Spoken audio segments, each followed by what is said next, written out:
Break के बाद दर्शकों आप सभी का बहुत बहुत मैं स्वागत करती हूं। आप देख रहे हैं इंडिया न्यूज, आपके साथ मैं सृष्टि मिश्रा। बुलेटिन की शुरुआत करते चलिए पाकिस्तान के साथ।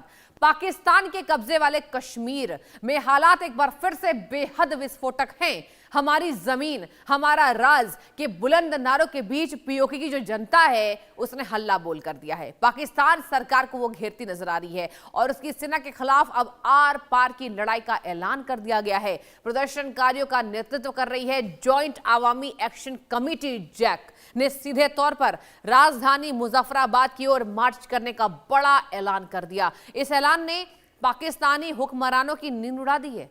खास तौर पर पाकिस्तान के प्रधानमंत्री शहबाज शरीफ और पाकिस्तानी सेना प्रमुख जनरल आसिम मुनीर को इस आंदोलन से सीधे चुनौती मिल रही है, जिससे क्या हो रहा है कि इस्लामाबाद में हड़कंप है। अब इस्लामाबाद की सत्ता के गलियारों में हड़कंप तो जरूर मचेगा, क्योंकि जैक लगातार हल्ला बोल कर रही है। ये जो गुस्सा है ना, ये अचानक नहीं भड़का दर्शकों, बल्कि लंबे समय से चले आ रहे आर्थिक शोषण, महंगाई, भारी भरकम बिजली बिल, बुनियादी अधिकारों में महरूम रखे जाने का परिणाम है।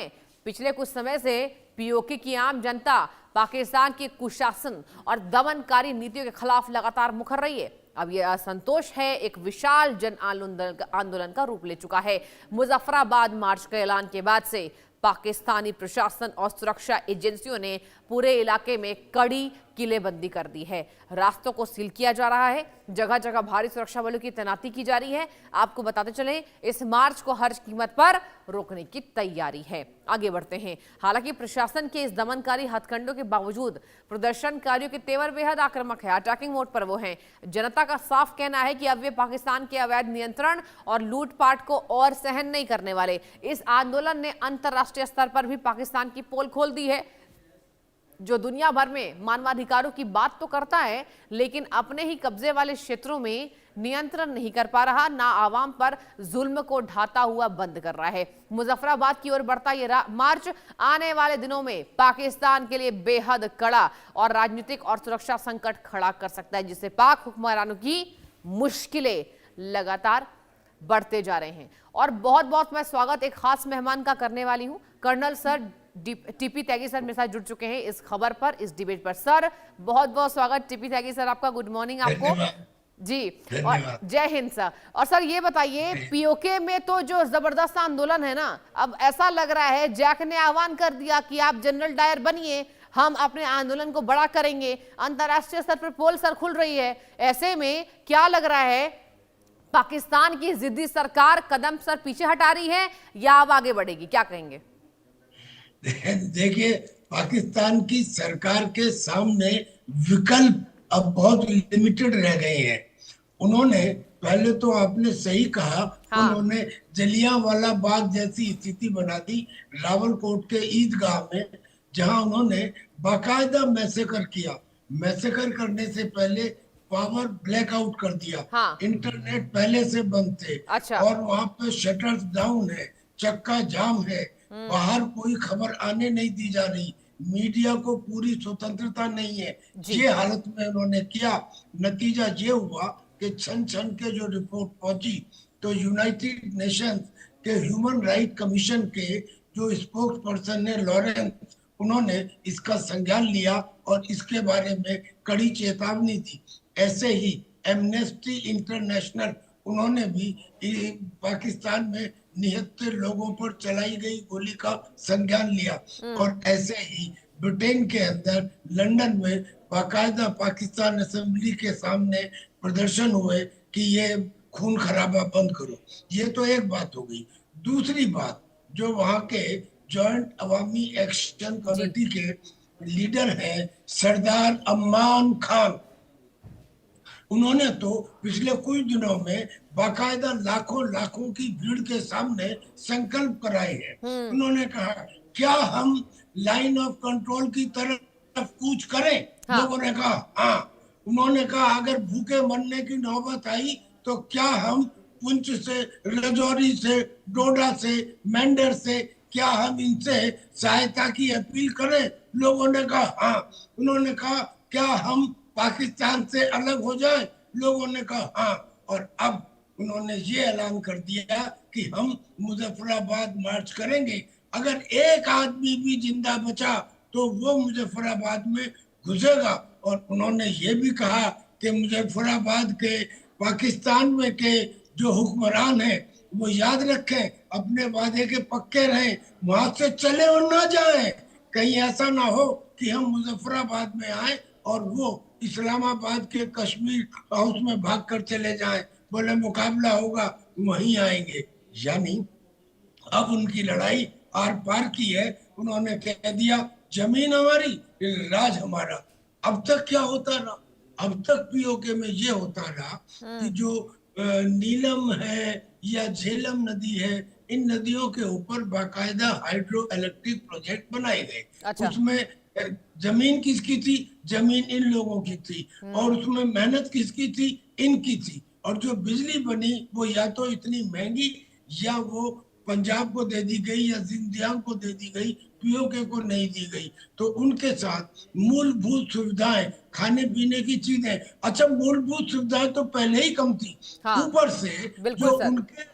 जो उनके ख्वाजा ख्वाजा आसिफ है ना, ये सारा काम उनका किया हुआ है। उन्होंने इस प्रोटेस्ट को भड़काया, खुद वो जिम्मेदार है। पहले अच्छा। उन्होंने क्या कहा? उन्होंने कहा कि मीरपुर और रावलकोट के लोग जो हैं वो तो कश्मीरी है ही नहीं, वो तो पहाड़ी है। और अब उन्होंने ये कह दिया कि साहब जो ये पीओके के लोग हैं ये तो हमारे दुश्मन है, जैसे भारत दुश्मन है ऐसे ही ये लोग दुश्मन है। अब यह बताइए, आप अपने ही लोगों को अगर ये कहेंगे कि आप दुश्मन है तो कोई तुमसे प्यार करेगा या बात करेगा या तुम्हारे साथ रहेगा? सवाल ही नहीं उठता। और लिहाजा ये चीज आपके सामने दिख रही है कि अब ये मार्च हो रहा है। लाख कोशिश कर ले, करीब 90 लोगों को मार दिया गया है, गोली चलाई गई है। अरे अपने लोगों के ऊपर ज्यादा से ज्यादा लाठी चार्ज या टीयर गैस या कुछ और इस्तेमाल करें, लेकिन गोली चलाना, इन्हें तो पाकिस्तान को आदत है। इन्होंने बाकायदा बलूचिस्तान के अंदर भी गोली चलाई, लोगों को हेलीकॉप्टर से नीचे फेंका इन्होंने। ये तो मुसलमानों के दुश्मन है दरअसल में। ये जो पाकिस्तान के लोग हैं ये कहते हैं कि अगर तुम देशभक्त हो हमें कोई फर्क नहीं पड़ता, अगर तुम पंजाबी, अगर तुम पाकिस्तानी हो हमें कोई फर्क नहीं पड़ता, अगर तुम मुसलमान हो हमें कोई फर्क नहीं पड़ता। हमें तब फर्क पड़ता है जब आप ये कहते हैं कि हम पंजाबी हैं। यानी कि ऐसा लगता है कि जैसे पाकिस्तान केवल पंजाब के लिए बना है, खैबर पख्तूनख्वा हो या बलूचिस्तान हो या उसमें सिंध हो या पीओके हो, सर ये ये बड़ा सब इंटरेस्टिंग एंगल आज आपने डिबेट में सर निकाल के दर्शकों को बताया है सर, बड़ा इंटरेस्टिंग आपका यहाँ पर विश्लेषण है सर। मैं आपसे जानना चाहूंगी, मतलब ख्वाजा आसिफ जो है उन्होंने इस हमले को भड़काया है, मतलब उन्होंने कहा कि पीओके की जो जनता है वो देश विरोधी है, राइट? बिल्कुल बिल्कुल उन्होंने तो ये कहा, शहबाज को पता बिल्कुल है क्या साफ। सर, शहबाज को पता है कि सारा भड़काया हुआ ये जो यहाँ पर मामला है, जो संघर्ष है, ये ख्वाजा आसिफ के द्वारा है? जी, शहबाज शरीफ अच्छा। का सुन नहीं रहे, सारी दुनिया सुन रही है जब ख्वाजा आसिफ ये कहते हैं हाँ कि हिंदुस्तान हमारा दुश्मन है और हाँ जो पीओके के लोग हैं वो भी हमारे दुश्मन है। लिहाजा हम पीओके और हिंदुस्तान को एक ही कैटेगरी में रखते हैं। इससे अच्छा। ज्यादा और खुलासे में क्या कहा जाएगा? यानी कि जब पीओके के लोग आपके दुश्मन हैं तो आप उनसे क्या उम्मीद करते हैं? वो बिल्कुल आपकी बात सुनेंगे? सवाल बिल्कुल। ही नहीं। और फिर इससे पहले उन्होंने ये कहा था, कुछ दिन पहले उन्होंने ये कहा था कि साहब जो पीओके में मीरपुर और रावलकोट के लोग हैं ये हाँ तो कश्मीरी है ही नहीं। यानी कि आप उन लोगों के अस्तित्व के ऊपर प्रश्न उठा रहे हैं, आस्था पे प्रश्न चिन्ह उठा रहे हैं। अब कह रहे हैं कि वो दुश्मन है। और कौन कह रहा है? कोई छोटा मोटा आदमी नहीं, the defence minister Khawaja Asif कह रहे हैं। अब बिल्कुल। किसको हम किस मायने में लें, आप बताइए। यानी कि सर कुल मिलाकर पीओके की जो जनता है जिसमें इतना गुस्सा है, इतनी नाराजगी है, ये भड़काए हुए इनके द्वारा ही है। और ऐसे में सर ये बताइए, पीओके की जनता को तो पता है कि हम पर गोली चलने वाली है, वैसे भी जनरल डायर तो बनते नजर आ रहे हैं और कोई फर्क शहबाज को तो पड़ता नहीं है।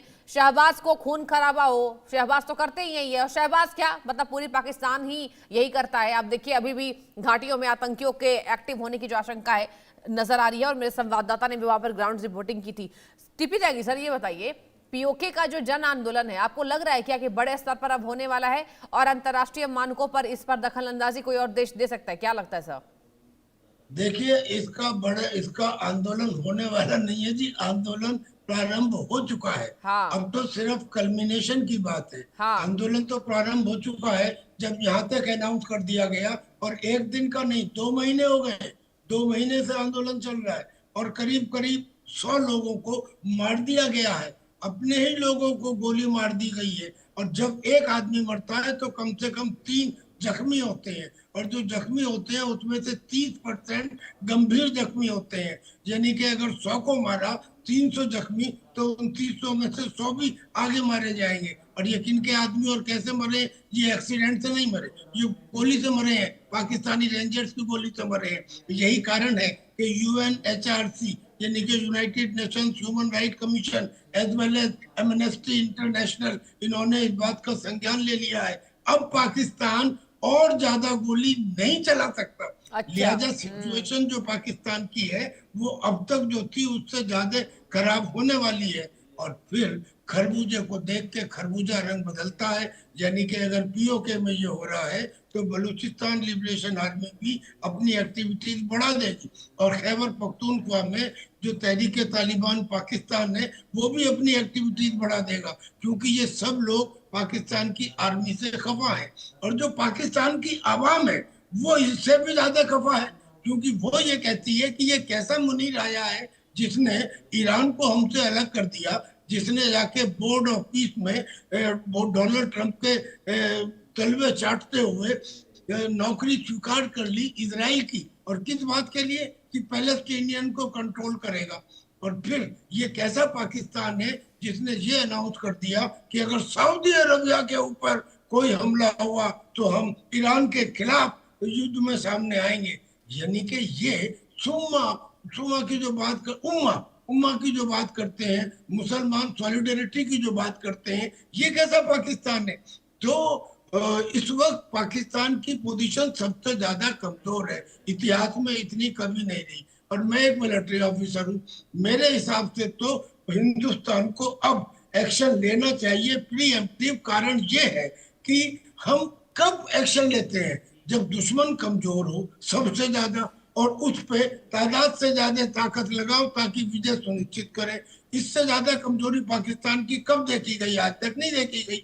लिहाजा India must proactively take some action and see कि पीओके के लोग आए। लेकिन एक इसमें वो है, 80 लाख मुसलमान है ये, अब ये आए और ये भी अगर फारूक अब्दुल्ला जैसे बन गए तो हमारे लिए फिर गजवाए हिंद की प्रॉब्लम होगी। हमें हमारे प्रेसिडेंट जो थे वैसे लोग चाहिए, हमें फारूक अब्दुल्ला नहीं चाहिए। लिहाजा इनके आने से पहले हमें अपने फारूक अब्दुल्ला जैसे कुछ आदमियों को जेल में डालना होगा, ताकि ये आने के बाद गदवाए हिंद की बात ना करें। बस इतनी सी सावधानी काफी है।